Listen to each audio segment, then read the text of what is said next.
Hello साथियों, नमस्कार। कैसे हैं आप? मैं हूं आपका मित्र एडवोकेट अशोक चतुर्वेदी। आपके अपने लीगल चैनल अशोक लीगल पर आपका स्वागत है। साथियों, जैसा कि आप जानते हैं, मैं विधिक जानकारी की नई नई वीडियो आप लोगों के समक्ष लाता रहता हूं। साथियों, आज के टॉपिक में हम बात करेंगे कि ये वीडियो एक्चुअल में पति और पत्नी दोनों लोगों के लिए है। और ये वीडियो में हम ये बताएंगे आपको कि अगर आपके रिश्ते में कड़वाहट आ गई है और आप लोगों का साथ में रहना बड़ा मुश्किल है, रोज़ आपके लड़ाई झगड़े होते हैं और आपने तलाक लेने का मन बना लिया है, तो तलाक लेने के पहले आपको कौन कौन से स्टेप या कदम उठाने चाहिए, उस जो वो पॉइंट हैं, बहुत महत्वपूर्ण पॉइंट हैं, उन पे मैं आपको बताऊंगा कि आपको कैसे ध्यान देना चाहिए। देखिए साथियों, तलाक लेना तो एक मुश्किल काम है ही। जैसे भारत में हम सभी जानते हैं कि विवाह एक बड़ा पवित्र बंधन है और आज भी तलाक का परसेंटेज बहुत कम है। और अगर मैं सच कहूँ तो तलाक एक आखिरी विकल्प होना चाहिए। तलाक लेने के पहले 100 नहीं, आप 1000 बार आप सोचें कि क्या जो हमारे पास यही एक विकल्प बचा है आपसी रिश्ते बचाने के लिए। साथियों, तलाक लेने के बाद दोनों के लिए, मैं पति के लिए भी बात कर रहा हूँ और पत्नी के लिए भी बात कर रहा हूँ, बड़ा दुखदाई स्थिति रहती है तलाक के बाद की। सामाजिक, आर्थिक बहुत सारे कारण रहते हैं, सब कुछ पैसा ही नहीं होता है।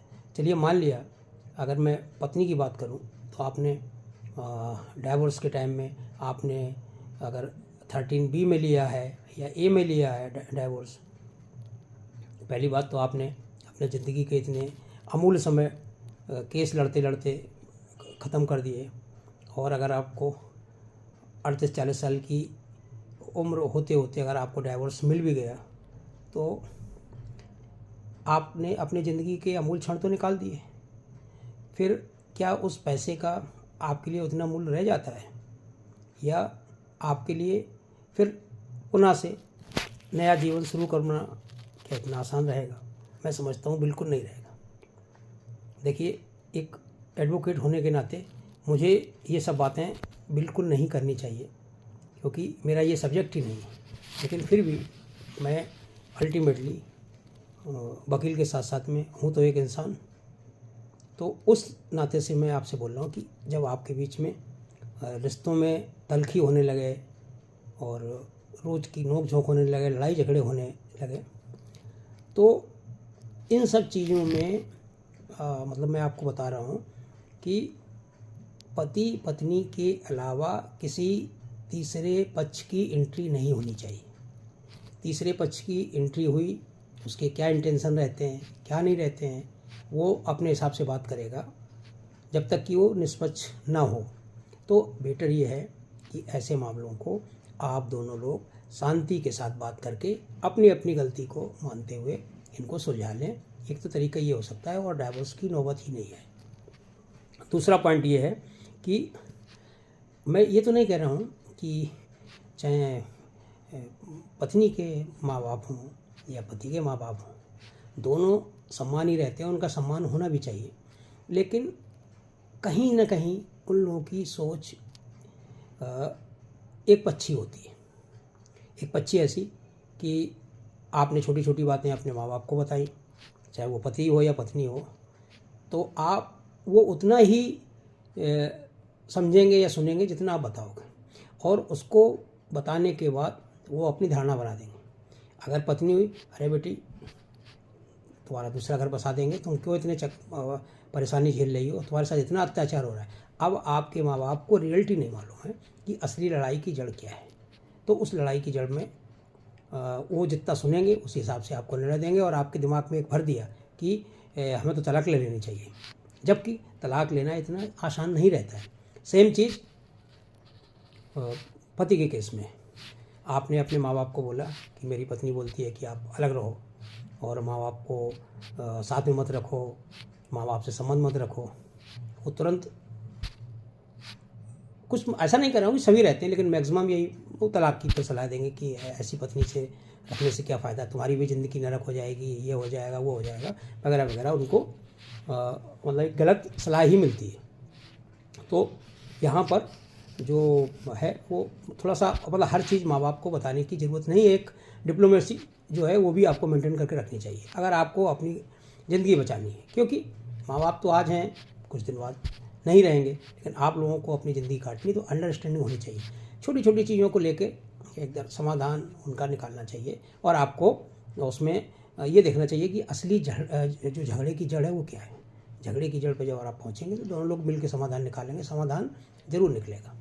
तीसरी बात ये है कि आपको अगर ऐसा लगे तो आप किसी से काउंसलिंग भी करा सकते हैं। आप काउंसलिंग के लिए आप कोई एडवोकेट को या वकील को भी आप चुन सकते हैं, वकील के पास जाते हैं।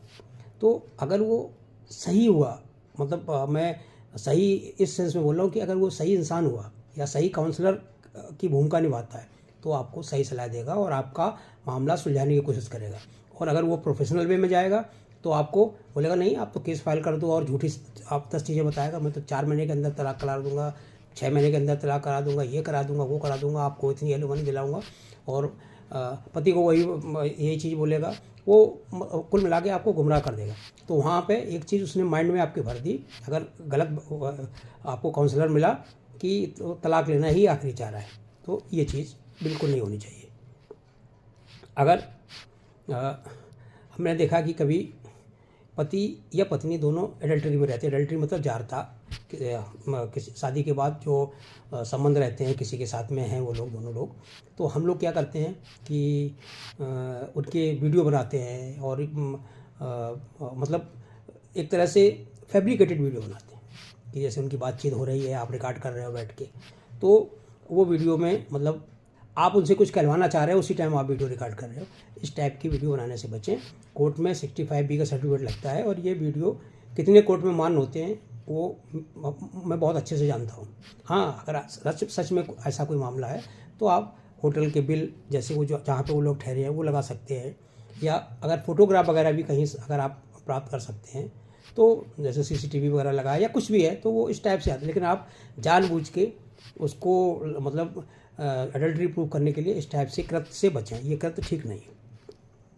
अब तलाक के बाद ये भी सोचें कि क्या उसका परिणाम रहेगा। जैसा मैंने अभी बताया, दोनों चाहे पति हो या पत्नी, उनकी ज़िंदगी बड़ी तकलीफ में गुजरती है। जो लोग तलाक लिए बैठे हैं, ज़रा उनसे आप कभी जाके पूछें, उनसे मिलें, तो फिर आपको रियलिटी पता लग जाएगी कि तलाक के कितने दुष्परिणाम होते हैं। इन दुष्परिणामों के साथ साथ में अगर आपके बच्चे हैं तो उन बच्चों का क्या प्रभाव पड़ता है। आप लोग तो लड़के अलग हो गए, बच्चे न माँ के रहते हैं न बाप के रहते हैं, बड़ी तकलीफ़ होती है।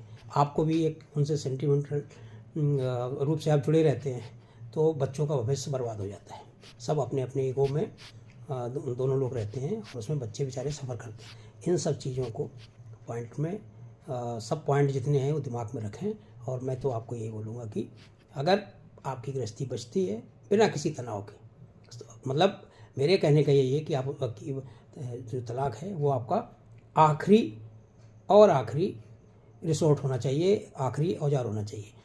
अगर तलाक से हट के कोई चीज़ समाधान मिलता है तो आप समाधान ज़रूर निकालें और अपनी गृहस्थी को बचा लें। मैं आपको अभी नाम नहीं बता सकता हूँ, मेरे एक बहुत अजीज मित्र हैं, उनकी आज तो अब तो काफ़ी हो गए उस बात को, उनके पति पत्नी में झगड़ा होता रहता था। ये शराब वगैरह का भी सेवन करते थे, इस बात को लेकर भी उनका झगड़ा होता रहता था। मैं उनका बहुत खास मित्र था, तो उनकी जो अंदर की बातें वो जानती थी। एक दिन उनकी श्रीमती जी डाइवोर्स के पेपर ले आई और मेरे को बोला, भैया मैं तो इनको डाइवोर्स दे रही हूँ, मैं नहीं रहूँगी। वो भी बहुत अच्छे परिवार से थी, वो मतलब उनके जो पिताजी थे मायके पक्ष से वो अच्छी पोस्ट पे थे और वो इकलौती अपनी माता पिता की संतान थी। तो मैंने उनको बहुत बैठ के समझाया, उनको काउंसलिंग की, उनको समझ के नहीं ये नहीं, और मैंने यहाँ तक कि जो डाइवोर्स का पेपर लेके आई थी उनको फाड़ दिया मैंने। मैंने कहा खबरदार ये अगर तुमने सोचा। और उस टाइम में उनके बच्चे थे, छोटे छोटे बच्चे थे, बहुत मतलब 6 महीने के, साल भर के। तो आज उस बात को उनके बच्चे बड़े हो गए और उस चीज़ को वो उनके दिमाग में आए, उनके जो मतभेद थे वो दूर हुए। आज वो जब भी मुझे मिलते हैं तो बोलते हैं कि भैया ये जो मेरी गृहस्थी बची है ये केवल आपकी वजह से बची हुई। तो आपको ये देखें, ऐसे लोगों के बीच में जब मतभेद हो जाएं, उठें बैठें और ऐसे लोगों के बीच में समस्या बताएं जो वास्तव में आपके वेल विशर हों। देखो, मैं एडवोकेट हूँ, मुझे ये बात नहीं बोलनी चाहिए, लेकिन मैं फिर भी बोलता हूँ कि वकील लोग अपने निजी इंटरेस्ट को लेकर बात करते हैं। वो कोई आपको समझाने के लिए नहीं बैठे हैं। आप उनके पास जाओगी एज ए प्रोफेशनल वे में, मेरे पास भी कोई आता है तो मैं एक हद तक उनको बताता हूँ, नहीं इसके बाद तो फिर जो उनको करना है वो करते हैं। अगर चलो मैं मना भी करूँगा कि जब मैं आपका केस नहीं लड़ रहा हूँ, तो वो कहीं दूसरे के पास जाएंगे अगर उन्होंने मन बना ही लिया है।